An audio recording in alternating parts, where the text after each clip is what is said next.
YouTubers. Well, it's always good to look back on the past year, and here is my top 10 favourite images from 2023. I hope that you enjoy them. Now, before we begin, remember that's almost a song by Julio Iglesias, begin the begin. Anyway, I want to say that all these pictures are done on the OM-1 and the 150-400mm lens, or the 40-150.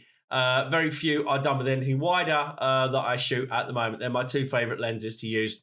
Let's jump straight in with this cheetah. Wow, in Samburu in the middle of the year.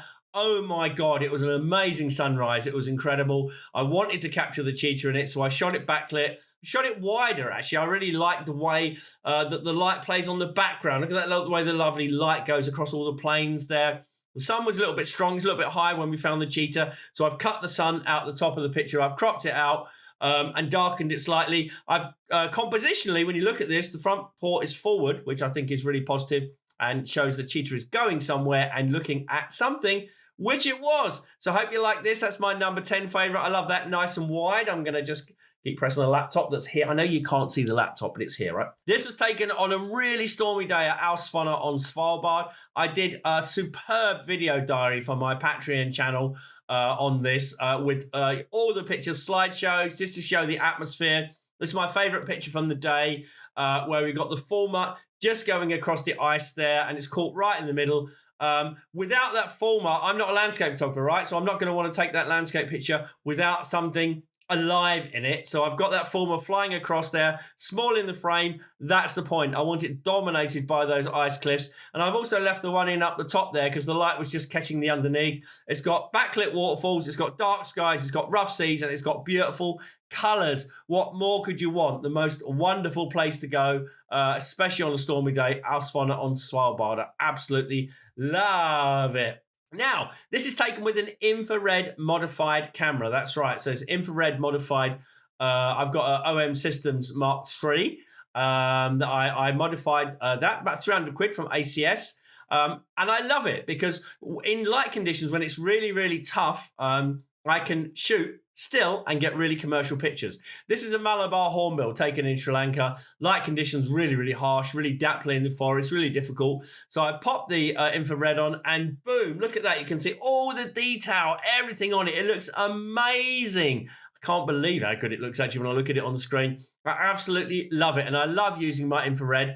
And for my Patreon channel as well, I'm going to do them a big feature on using the infrared, give them a load of examples on how to shoot. If you want to join the Patreon channel, come on. You can get a free trial and it's going to cost you less than the price of a trendy coffee a month. You get podcasts and all that. Links below. Please come and join us. It's a really happening, growing community. Anyway, hope you like that Malabar. I just love the composition of it, and I love the way the light on the feathers and just everything about it. That's why it's in. I think it's my number 8, but I've lost count by now. I haven't photographed as much in the UK as I want to in the past years because I've been traveling really heavily. It's almost been the first year since COVID where I've traveled like this and got back to running tours as I wanted to do. But in the times when I am here, I like to work on projects, not like one species every day. That's boring for me. I want to work on the same species in depth and really, really get to grips with it. These are Mandarin ducks, and I love shooting wild Mandarin ducks. They're not done in a zoo or Wildfire and Wetland Trust or anything. These are totally wild Mandarin ducks. I love this because the backlight. I will always shoot backlight, right, if I can. I don't like over-the-shoulder light. To me, it's flat and boring. I want to shoot interesting light, okay, in interesting compositions. So this is looking into the light at sunrise, coming through the trees, beautiful misty conditions. In fact, I'm looking forward to going out next month and repeating this.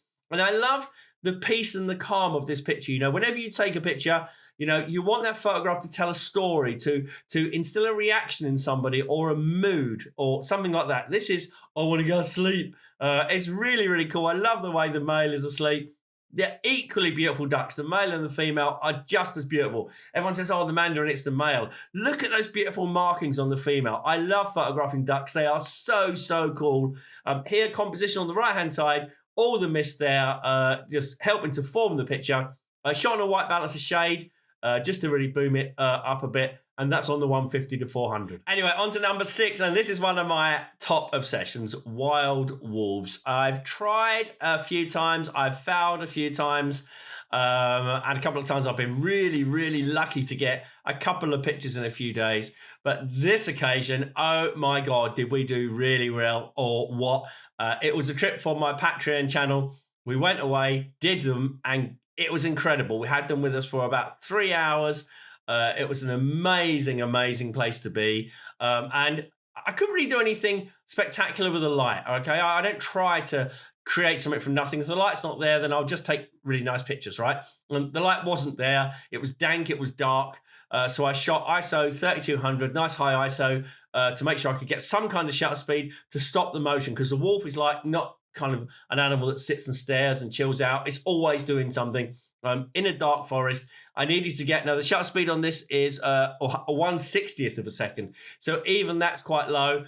That's why I settled for this really nice portrait. I love the beautiful eyes on this wolf. I love the greenery around. I love the log that it's sitting next to. And if the log wasn't there, it'd just be a record shot, just be a wolf in the middle of the frame. But the rock. That's my ocarina I've got back. I don't know why I'm playing it, but it's good. The log in the middle of the picture really gives it a context, okay? And I think it gives the wolf kind of a nice balance in the frame. I really love this. I think it's a very simple picture, but it's the nicest picture I've done of a wolf. Of course, I want to do them in forests, looking around trees, or groups running across the snow, or whatever. I want to do all of that stuff, but I can only photograph what I see. And I think a lot of the time we try to do stuff that it's just a bit too difficult. So there you go, wolf. Anyway, oh, it's a Spitfire. What is it a Spitfire for? You're a wildlife guy. No, I'm not. I'm a wildlife guy, and I'm an aviation nutcase and a roller coaster nutcase. And you're going to see more roller coaster videos on this channel, believe it or not. But I love my aviation, especially air to air, when I go up in one plane and photograph the planes from another one. This is my first air to air with a Spitfire. I couldn't believe it.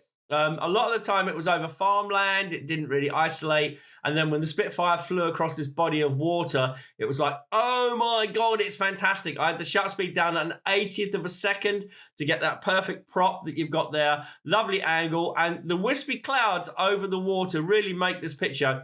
In fact, this was the cover of my aviation calendar this year.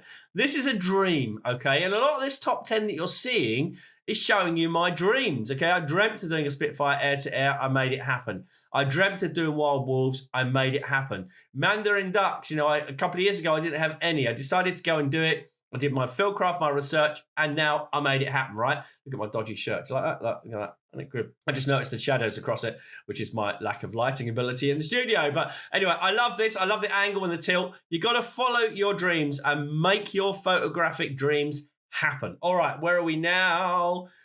What's that, you might ask? Well, my Patreon channel will know, because they saw this first when I took it, and they've seen a really beautiful video that we shot of it hunting. It's called an aardwolf, and it's very rare. It's an African anteater, if you like. Really beautiful thing.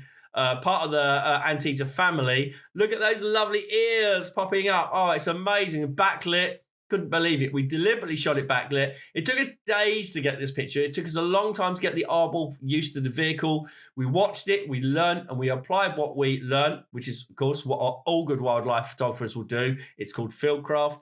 And then we got lucky. It came right up to the vehicle, backlit. I shot it wide. I put it on the left-hand side to give it some nice crop across. I could always crop that entire if I want. The problem is that the ears are on one end of the body, so the composition can end up with the body here and the ears over this side, which is no good. So I've given it some space. Beautiful, beautiful light on it. Nice low angle. I popped the converter on, the 150 to 400, to throw the background out a bit more, and I think it works really well. I think the attentiveness of it is great. And look, it's a really rare animal to get. We talk about dreams. I've dreamt of getting an aardwolf in daylight. I've only ever seen them in the dark. I won't use flash. I hate using flash. And flash is not a thing that agrees with me either. I know nothing about it. There are much better people at using flash than me. So I'd rather do it in daylight. I think this works very, very well indeed.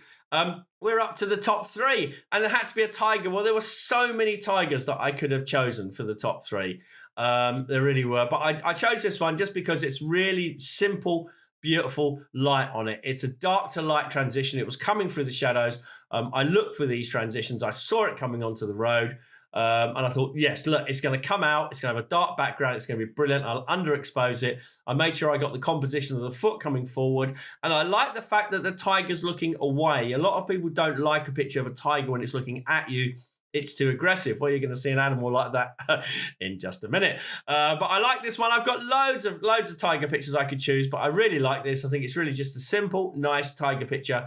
And for me, as a commercial wildlife photographer, in other words, what I mean by that, I don't make my money from YouTube. Well, you can probably see why I'm watching this video with shirts like this, my ocarina playing, and my general lack of studio lighting. But I do make my money from being a professional wildlife photographer and selling my work. And this is a super saleable tiger picture. And that's what my photography is all about. I need to sell work in order to finance my lifestyle and my custom-made shirts.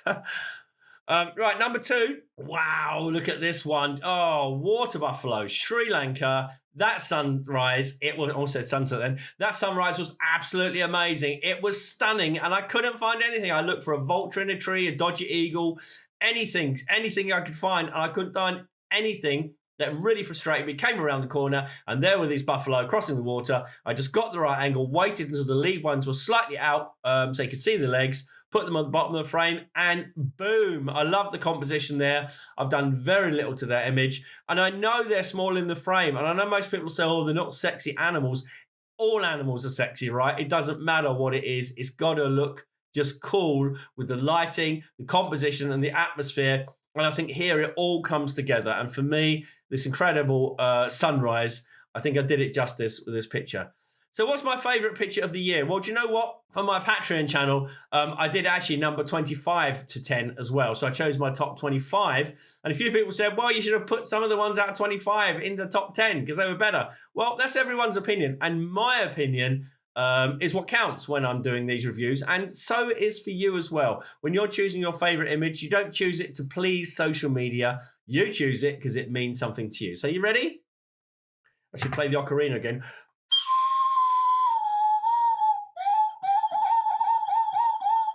That's Depeche Mode. Okay, don't send this to Depeche Mode because they disown me. I love this picture. This is Revenant Bear, I call it. It's a European brown bear. Look at the look. It's dripping water. It's completely soaking wet. It's got a nice habitat, but the look it's giving me is extremely intense, okay? I love the intensity of the look here. By the numbers, it was ISO 3200, aperture 2.8, shutter speed to 60th of a second. I'm just looking at the laptop here. So it's quite low angled on the flex shooter head, mounted on a floor plate. I love this. It's the atmosphere. It's everything about it. And here's the story, right? I took a gamble. I was with my tour group. I saw this happening. I couldn't get the picture because there was all vegetation in front of the low angle part of the hide. That was my stupid fault that I didn't clear away beforehand. So I took a gamble and I went back a week later. I fitted it in just before my Spanish links trip. I took a gamble on one day. Cost me a lot of money to go, but I followed my photographic instincts. I wanted this shot. And too often in the past few years, I've not done that, okay? I've taken the easy option. Well, now my photography is back, big style, and I'm taking risks again, which is great. And this picture was a risk. It was a risk for the first 2 hours because nothing happened as well. And then when the bear came out and did this, it was just magic. I just love it. It would have been ruined by the sun because you wouldn't have seen the detail. It was at the wrong angle anyway. So it's perfect cloudy conditions. I absolutely love it. And if you like that picture, thank you very much. Now, if you want to see more of my work, my podcasts, we're doing an ebook for our members, all kinds of stuff. Patreon.com, Wildman Rouse. There you go. It's below. That is my Patreon channel. Come and follow us on there because that's where I give all of my knowledge out and I've got a lot to give. So come and join us. It's a fantastic community. And that's about it really for today. I hope that you enjoyed it. Do have a look as well at doing your top 10 of the past year. It really helps you look back at where you've been and decide where you're going in the future, which is very important as a photographer. All right, see you later. Bye.